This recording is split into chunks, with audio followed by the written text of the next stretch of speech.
Hello, everybody, and welcome to another article breakdown video here on the channel. Today we are covering Sideboarding in Limited by Reid Duke, which is a great way to level up your game when you're playing best of 3 matches of Draft or Sealed.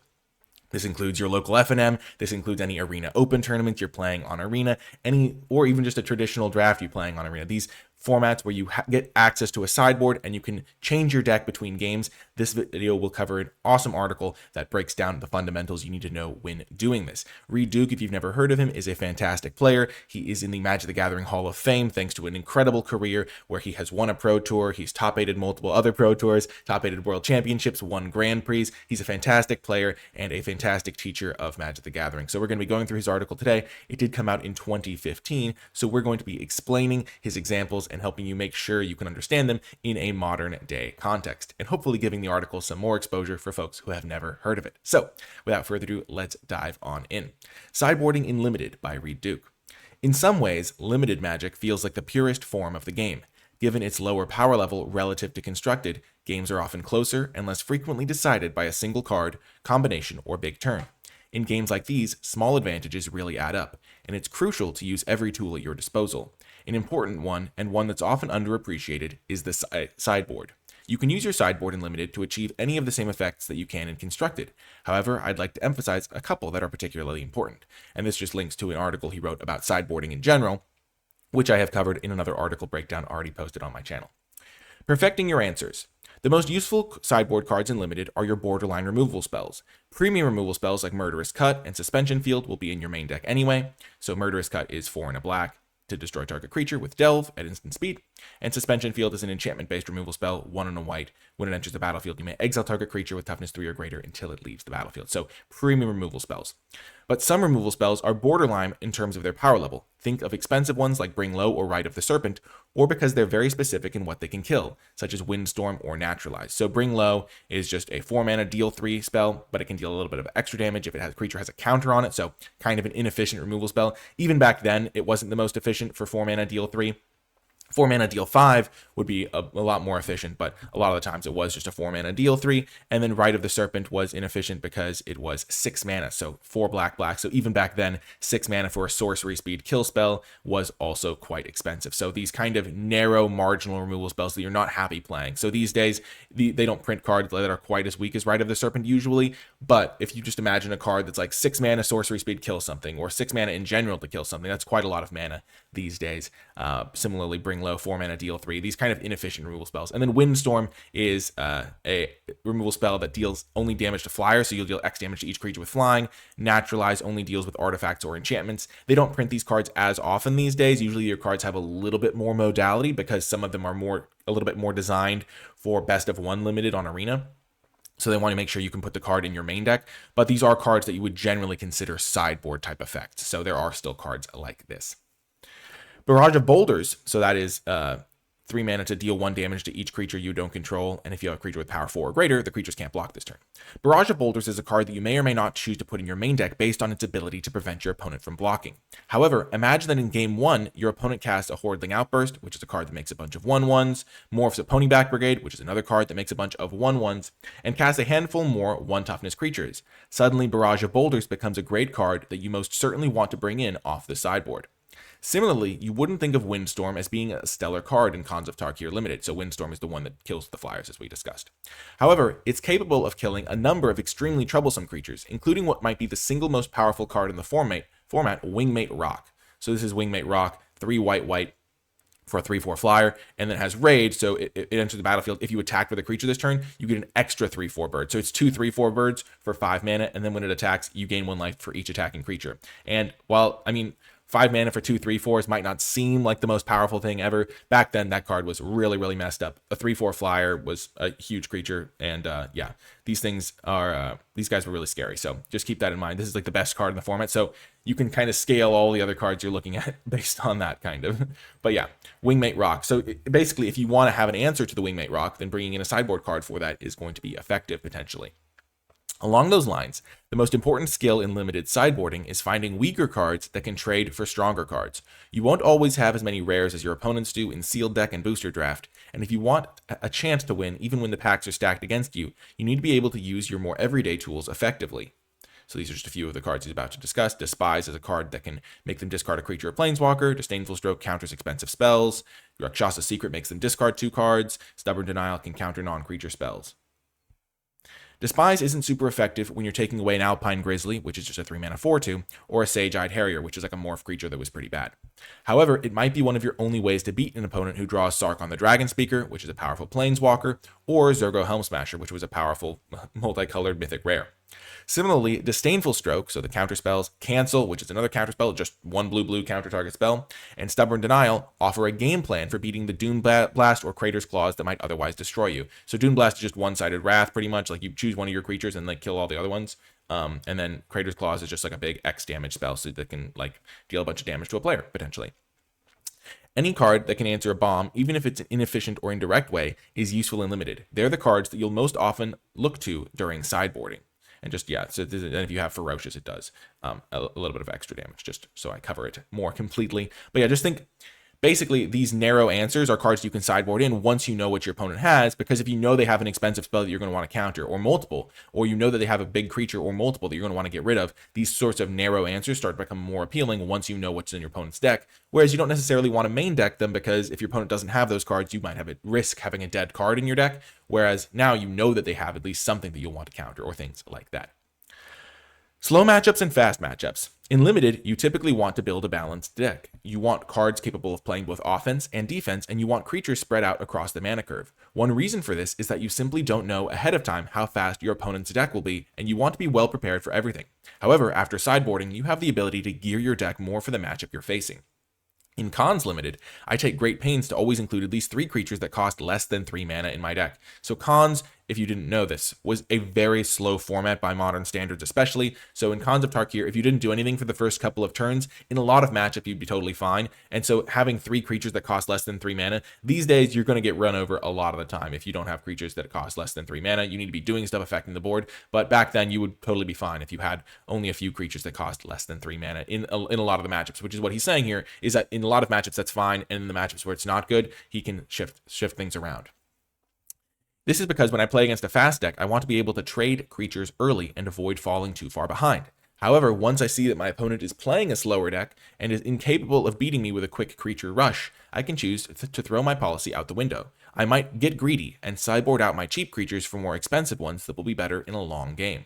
So these are cards he's about to discuss. So Dutiful Return is an expensive card advantage engine, getting back a couple creatures. Similarly, Bitter Revelation, expensive card advantage, loses you some life but gets you some cards to your hand. Treasure Cruise, it's a delve spell but draws you a bunch of cards. Cancel, again, the counter spell. To replace them, so to replace these cheap creatures, I'll look for anything that can offer me card advantage, even if it's a bit slow, like Dutiful Return, so the card that returns creatures. I'll also look for answer cards that are particularly useful in the late game, like Cancel, which is the counter spell. On the flip side, if my opponent's deck is very fast, I'll try my best to bring in even more cheap cards so I can trade off early and have the best chance of keeping pace. Matching up power and toughness. So far the sideboarding strategies he has discussed are perfecting your answers, slow fast matchups, and then matching up power and toughness. Under the right circumstances, I might even sideboard in something like Firehoof Cavalry. So really weak card. 1 mana, 1/1. It costs a lot to pump this up. But he's saying it's a remarkably poor card by most metrics. Despite the general quality of the card, it might be just perfect for trading with the cheap creatures my opponent is attacking me with. Against a deck full of Mardu Hateblade, so 1 mana, 1/1 that can gain Death Touch, so a lot more effective of a card than the Firehoof Cavalry because the activated ability is so much cheaper. Leaping Masters, so 2 mana, 2/1s that can gain flying late game, and Mardu Skull Hunters, so another 2 mana, 2/1 that can make them discard cards. Firehoof Cavalry, so the 1 mana, 1/1, will find something to trade with and can help me avoid falling behind. So basically, just to explain that sentence again, because there was a lot of cards, even just bringing in a random 1 mana, 1/1 back in those days was something he would consider if his opponent's deck had a bunch of 1 toughness creatures that he wanted to be able to trade with early in the game, because his deck felt like he could win the late games if he just had early answers to trade with anything. It might even trade with a Temur Charger. So Temur Charger is a 2 mana 3/1, which was pretty good stats back then for an attacker, and then also can be a morph creature.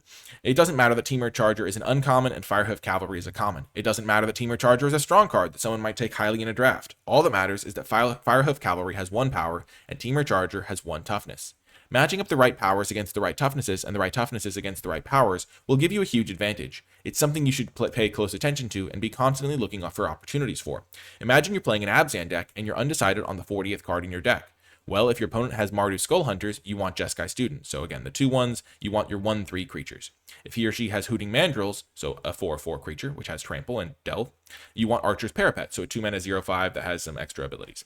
And if he or she has Snowhorn Rider, so this is a 5/5 creature, but it's got Morph and stuff, you want Rotting Mastodon, so that's a 5-mana 2/8, so just vanilla creatures. Because back then, vanilla creatures were printed, which is today they're printed, but like there'll be something even crazier. So 5-mana 2/8 was a card you could sideboard in based on like what it lined up with. Whichever one you choose for your main deck, he is still saying that this is like your 40th card or whatever. So he's not saying these are cards like premium, but if you're going to be playing best of 3 games, you want to be able to customize your answers to line up with your opponent's threats. Whichever one you choose for your main deck, you should be ready to switch between them during sideboarding. So all these like random cards based on the stats. The same concept applies to aggressive decks. If you want your 2/2 creatures to attack through 3 toughness creatures, you should use Dragon Scale Boon, which is a card that puts 2+1/+1 counters onto the creature. If you want them to attack through 5 toughness creatures, you might sideboard out the Boon for Awaken the Bear. So an expensive way to give +3/+3 and trample until end of the turn. So you just need to know what stat lines are important in the matchup. Sideboarding in sealed deck. Sideboarding is most important in sealed deck. Remember, in sealed, you don't get to choose what cards you're given, and you're likely to have a lot of strong options, even past what winds up in your deck. Every card you don't use comprises your sideboard. Every possibility mentioned above will come up in sealed deck, and often. Adjust your creature base to trump what your opponent has. Augment your card advantage when the matchup is slow, and your early defense when the matchup is fast. Look for the perfect answers to take care of your opponent's threats, particularly their bombs. But that's not all. It's possible in sealed deck to completely shift colors or strategies during sideboarding. When you build your deck, you might have an Abzan deck and a Jeskai deck that look pretty close in power level. Perhaps a small factor, such as the Jeskai deck having a cancel, might lead you, which is the counterspell, as we already discussed, might lead you to switch between the two when your opponent has a Dune Blast, which is the one-sided Wrath almost that we already showed. A side benefit is keeping your opponent guessing. Imagine you win game 2 with a flurry of flying creatures. Your opponent might side in Windstorm, which is the sideboard answer we talked about that kills flyers. For game 3, while you completely transform back into your Abzan deck with few or no flying creatures. Be aware of all of your sideboarding options in sealed deck, and be aware that your opponents might be up to the same tricks. Sideboarding in booster draft. In draft, you won't have the same level of flexibility as you do in sealed. But if you're drafting an Abzan deck, you almost certainly won't wind up with enough cards to transform into Jeskai. So if your sideboard changes, will typically be smaller, but that doesn't mean they aren't important. Sideboarding in draft features an extra layer of complexity because you actually have to draft your sideboard cards. This is sometimes something that's quite important. If there isn't a card that you want to put in your main deck, you might still want to snatch up that Dutiful Return, Naturalize, or Barrage of Boulders, so the expensive card advantage engine, the card that deals with artifacts or enchantments, or the one that deals 1 damage to all the things. So these like kind of narrow cards that he's already covered throughout his article. That's one of the things about his articles. They're really nice because he builds on what he's talking about. Just in case you need it later, look for more detail on this concept in next week's article, which was an article he wrote on signal reading in draft, which I can cover if you folks are interested. Practice identifying possible sideboard cards and keeping track of what weaknesses your deck might have. A slow Abzan deck with few flying creatures and little removal might really need that Windstorm, and you should put a premium on drafting it just to have it in your sideboard. So if your deck is going to have weaknesses, having sideboard answers for that is important if you're playing best of 3. General tips for sideboarding in Limited. Always look through both your main deck and your sideboard between every game in a tournament match of Limited. This might seem annoying and time-consuming, but it's a very good habit to get into. You'll learn quickly, and you'll begin to spot things that you never would have otherwise. For example, sometimes there's a strong card in your main deck that just happens to not be particularly useful in the matchup. I'd rarely think of cutting Smite the Monsters from my deck, so back then this was actually a solid removal spell. 4 mana, destroy target creature with power 4 or greater. You would just play this in your decks. But these days, this is just a little bit too weak. You can get that effect for much cheaper a lot of the time, so just keep that in mind. This was a solid card.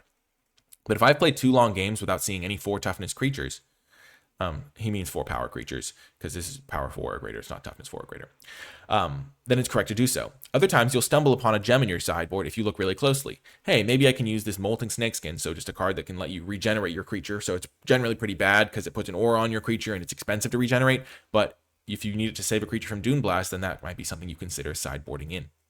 It doesn't cost you anything to think about your sideboard. It will often result in a small advantage if you sideboard well, and at worst, it will accelerate your learning process and train you to think outside the box. Bring extra sleeves for your sideboard. There are 3 good reasons to do so. First, and most obviously, it will save you time during sideboarding, which will help you finish your matches in time, and probably just make life more enjoyable for you and your opponent. Second, it will help you remember what cards to consider for your sideboard. Sleeve up that Windstorm and that Rakshasa secret before the tournament starts, and you'll always remember to give them their due consideration every time. Finally, it will make it harder for your opponent to know exactly what you're doing during sideboarding. If you de-sleeve 5 cards and replace them with 5 cards from your sideboard, guess what? Your opponent knows you sideboarded in 5 cards. Now imagine what happens if you switch colors in sealed deck without extra sleeves. Sometimes, if you're really being an advanced player, you can sideboard in cards and then, you can have like a couple cards that you pretend to sideboard in, like you have like an island and you're playing a blue-white deck and you have an island and a plains in your sideboard. So if you don't have extra sleeves that particular day, you can just have like an island and a plains. So you put in an island, take out an island, put in a plains, take out a plains, so that it looks like you're sideboarding even when you're just bringing in the same cards. It's just like, if you're going to be taking like a couple seconds to do it anyway, doesn't take that long, and it does keep your opponent guessing, as they say. So that's another thing you can do. If you don't have the sleeves, you don't have to like sleeve up an extra card and then unsleeve another card. Like, you don't have to like bring the cards in and then you don't have to do it twice, basically, is what I'm saying. Like, you don't have to bring in your Windstorm by taking a card out of a sleeve, putting another card in a sleeve, and then going back and taking the Windstorm out and putting the other card back in again. You can just like swap out basic lands, and that just will let you keep your opponent guessing without having to then de-sideboard. This is just for if you don't have extra sleeves, of course. But that's just, I feel like I might have confused the topic, but basically, if you sideboard in basic lands and side out basic lands, then you don't have to, then if you don't have extra sleeves, then you can basically save some time on while still looking like you're sideboarding. You don't have to like side in your Windstorm, side out your Windstorm in the same sleeving thing. Anyway, moving on from that, because I feel like I might have explained that poorly. Which brings me to my next tip, which is that even if you don't sideboard, you should at least pretend to. So pretty much what I was just saying. Shuffle a couple of sleeve cards into your deck and then pull them out. This way, you can keep your opponent guessing. Did you bring in Disdainful Stroke? Did you cut the one that you cast in game 1? If you make it obvious that you're not changing anything, you're only making things easier on your opponent. Finally, think about your sideboarding a lot in advance of your matches. When I play a sealed deck tournament, I spend the entire day between rounds analyzing my card pool and considering my options. I also ask my friends for their input. Sometimes I realize that I made a mistake in building my deck, and I wind up making a particular sideboard change in every match I play. Other times, I find a good sideboard option for a certain situation that I might have not been able to find on the fly during a match. Again, it doesn't cost you anything to think about your sideboard. Knowing your options ahead of time can only help you. Limited Magic is about small decisions adding up to hopefully give you a small advantage over your opponents. Your sideboard has the potential to provide a lot of these small advantages if you give it the respect that it deserves and learn to use it well. The next match you play, see what it has to offer you. Anyway, that's going to do it for this article breakdown. I do hope you enjoyed it. If you made it to the end of the video, in the comment section down below, leave hashtag sideboard to let me know you made it all the way to the end of the video, because it is a key part of best of 3 matches and will help you win more games. That's going to do it for this one, though. I hope you enjoyed this article breakdown. Let me know if you'd like to see more videos like this in the future. Remember to hit the thumbs up button, subscribe for more, comment with your questions, thoughts, and feedback. I hope you enjoyed it, and I'll talk to you next time.